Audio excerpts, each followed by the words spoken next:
Wake. Oh God, I am your biggest fan. The story of Alan Wake, his American Nightmare DLC, and Ventures into Control is one full of twists and turns through dreams and reality. To help us untangle the tale is Remedy creative director Sam Lake, who has kindly recapped the horror writer's past for us as concisely as possible. Or at least, that was the aim. Okay, let's see where we get. 5 minutes is pretty tight. Ahead of Alan Wake 2, here is the Alan Wake story so far. My name is Alan Wake. I'm a writer. Alan Wake is a New York-based successful writer. He has made his career hugely successful writing these hard-boiled crime books set in New York. But he is not satisfied. He's struggling with his life. He's struggling with his marriage with his wife, Alice, who is a photographer. He just feels that this commercial literature, he's seen all of it. He wants to move and do something more about kind of like from him and more artistic. So he kills off his cash cow, Alex Casey. And then he hits a block and he discovers that he tries to write, he can't. His life is spiraling out of control. He's drinking too much and arguing with his wife. And ultimately, Alice suggests that they should just go away and have a break and kind of have a vacation. It's kind of a last-ditch attempt to fix their marriage. So they go on a vacation to Pacific Northwest, this kind of an idyllic, beautiful, majestic landscape, quirky, idyllic small town setting of Bright Falls. We need to stop at the local diner to get the cabin key from the landlord, a Mr. Carl Stuckey. He's waiting for us. And they have rented the cabin. And they arrive. There is some confusion. They don't meet the landlord who is supposed to deliver the keys and directions. Instead, Alan meets this kind of a creepy old lady in a funeral costume, Barbara Jacker, who hands him the keys and directions. I wish you a good stay in my cabin. I'll come by later to check how you've settled in. They go to the cabin. They are slightly surprised that it's not what was advertised. It's this, but it's gorgeous. It's this small island on this caldera lake called Cauldron Lake. They settle in. That's when Alice reveals that she's been in talks with a local doctor called Dr. Hartman. He has a private clinic here. He specializes in helping artists. Maybe... So now you want to get me committed? No, it's not like that. That's not... He gets really mad about this. He doesn't want to do anything. He didn't come here to write. He storms out of the cabin, cools off, and then suddenly he hears Alice screaming for help. He rushes in, sees her disappear off the edge of the balcony, feels that she has fallen in, dives after her, everything goes black. He wakes up in a car crash on a forest road at night, confused, starts to find pages of a novel, the title page, like saying that he's the writer. He can't remember writing any of this, but the title of the book, Departure, is what he has been mulling in his mind. That was the name I planned to use for the next novel I had never gotten started. These pages are clearly a horror story, talking about this kind of a supernatural force of darkness waking up and starting to take over the locals. All of this starts to come true. He runs into the landlord that they missed. He's covered in shadows, angry, crazy, attacks him. He manages to defend himself with a flashlight. And so light is an active mechanic against forces of darkness. And then kind of getting back to civilization from the forest, he runs into the local sheriff and she is saying that there is no island. There used to be an island on the lake. There is an active volcano under the caldera. There was an earthquake in 1970 and the island sunk in. There is no island. You look like you've taken a pretty bad knock to the head. So he's confused, he's struggling, trying to piece it together. His agent, Barry Wheeler, comes to help him. I don't like it, Al. I don't like any of it. It's not good. In fact, it's the absolute opposite of good. He keeps finding more pages and this horror becomes like more and more real around them. There seems to be this some sort of a force of darkness, the dark presence, trying to get him. He ends up at the clinic, and Dr. Hartman is claiming that Alice drowned, and he is kind of blocking that out and coming up with this fantasy to deal with it. And he should stay at the clinic under his care. But there are other patients there as well. There are these old crazy rockers, Tor and Odin Anderson, who used to have a heavy metal band. They are saying, this is happening for real. This is a special place. Art can kind of like change reality here. It takes crazy to know crazy. That's the sanest thing I've heard in a while. And they give him directions to act upon. He decides to trust them, the crazy guys, instead of this doctor. Escapes, experiences some visions that show him the missing week, diving into the lake and waking up in the crashed car where he's been trapped in the cabin, because we find that there is this kind of an opening into a nightmare dimension under Cauldron Lake. He calls it the dark place. It's kind of this nightmare dream reality, and he was trapped there for a week. Barbara Jagger, this old lady, who is also the dark presence, made him, holding Alice hostage, made him write this story that would have this fiction come true and release the dark presence and empower the dark presence. I wrote it. It's my fault. But he started to understand this because this has happened before, and he was finding evidence that in late 60s, there was this other artist, this poet living at Cauldron Lake, Thomas Zane. His fiancée, Barbara Jagger, they were there and she drowned. Then he started figuring out that this place has power and fiction can change reality, and he wrote her back to life. But because these forces of darkness in the dark place are affecting reality, actually she came back wrong. It was actually the dark presence in her shape.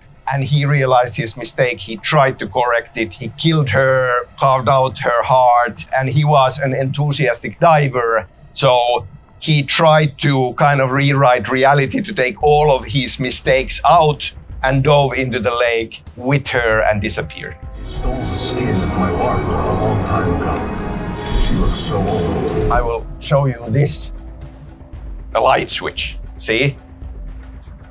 Alan Wake's background. As a child, he was afraid to go to sleep. He was seeing a lot of nightmares. Mother had given us kind of a chunk toy and said that this is from your father, it will make the scary things go away. When Alice was afraid of the dark, he gave it to her. And now he finds it as if it had been left behind by Thomas Zane as a gift for him. With fiction coming true, we have this confusion and these open questions like, how did Thomas Zane know about this? Did his writing back in the day affect what Alan Wake is experiencing, change reality around him? Or is it now Alan Wake's writing conjuring up Thomas Zane as a helper for him? We don't know. He gets the clicker. It's a powerful tool against forces of darkness, a light switch. I can get to her now. I can finish this. He dives into Cauldron Lake, goes into the dark place, finds the cabin there, faces Barbara Jagger, the dark presence there. She has a hole in her chest because Thomas Zane cut out her heart, shoves the light switch in, flicks the switch, light blooms, and the dark presence is banished. He writes in that cabin, in the dark place, an ending to the story because there was no ending. It needs to follow certain laws of drama. At least to him it's important that this fiction comes true. And he writes Alice out from the prison that the dark presence trapped her in the dark place. He has to pay a price, so he is stuck in there. And that's where we leave him. It's not a lake. It's an ocean. Alan, wake up. We had downloadable episodes. They show his crazy struggle in the dark place. It goes pretty kind of wild and nightmarish. And we have this idea that because it's really kind of taxing and it's hard not to go crazy, he kind of goes crazy. And we split him apart. So the crazy part is stuck in the cabin, but we are actually playing an aspect of him trying to get to that cabin to kind of fix things. In the end, he does. And he sits down to write a new story to escape. My name is Alan Wake, and I'm a writer. Then Alan Wake's American Nightmare came out. Early on in his career, he was screenwriting for this anthology show called Night Springs, which is kind of an anthology show of horror and sci-fi and speculative fiction. Night Springs. He wrote some episodes, and now, desperate in the dark place, he's kind of like trying many different things because he keeps failing. He tries to write fiction that would allow him to escape, change the dark place around him to open up and release him. But it's very tricky. Oiling the context of how we see American Nightmare is, it's one failed attempt in the context of an episode of Night Springs. We bring in Alan Wake's dark double called Mr. Scratch that we already introduced in the main game. He's the villain. He's trying to get to Alice. Show yourself! Whatever you say, buddy! And we are also kind of building this idea that while he is in the dark place writing, he is seeing some glimpses and visions from our world, from the real world, and using them in his writing, trying to make it more real so that the parts that he adds and changes and nudges would come true more readily. So we have Alice with her photography and her video installation art on a festival in Night Springs. Mr. Scratch seemingly has escaped and is threatening her, and Alan tries to stop Mr. Scratch. We are also bringing in elements of, well, the dark place is really messed up because it's kind of a dream logic reality. There is this kind of a looping that he keeps on going through.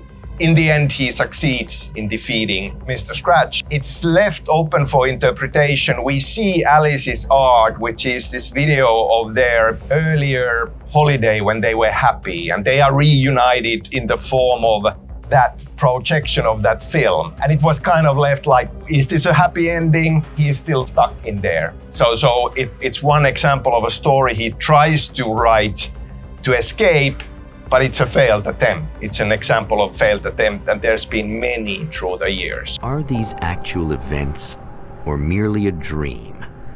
A memory or a glimpse of what is to come?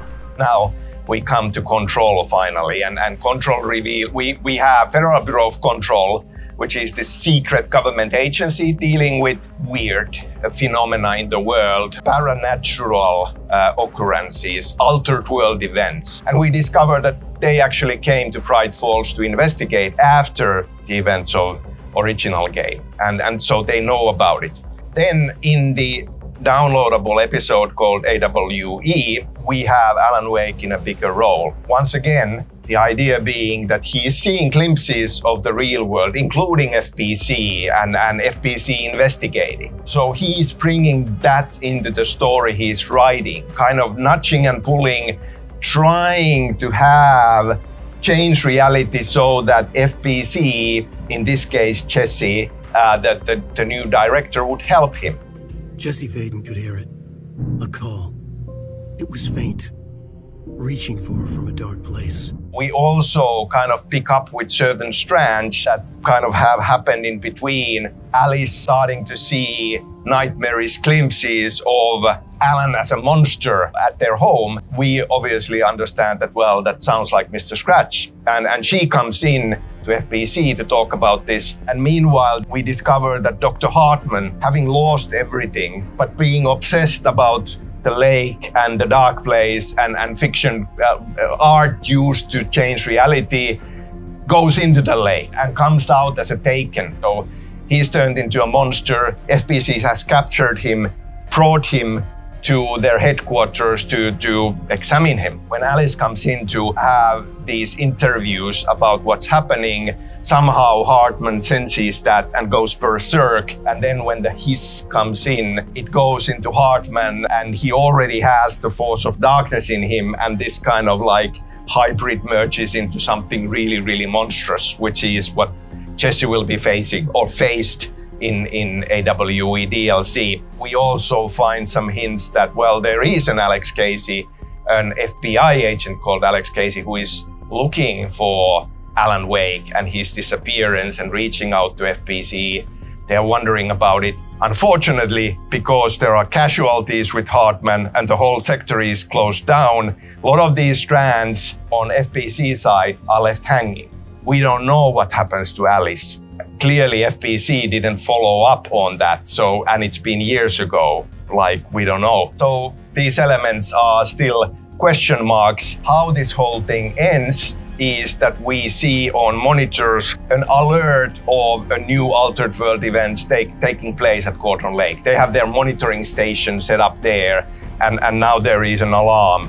There is confusion. There shouldn't be any alarm because this place is closed off, but somehow it's coming from the future. It might be a glitch. The date's all wrong, a couple of years in the future. Now we are in that future, and like you will see how that alarm comes to be in Alan Wake 2, and we are picking up the story from there. Definitely what has been going on with Alice and many other things. Agent Estevez is the field agent in charge of monitoring the site, so she should be there to let us know if the situation has been through any major changes recently. How long was that? I'm sorry. For more on Alan Wake 2, check out our exclusive preview or an explanation of how Remedy are building their connected universe. And for everything else, stick with IGN.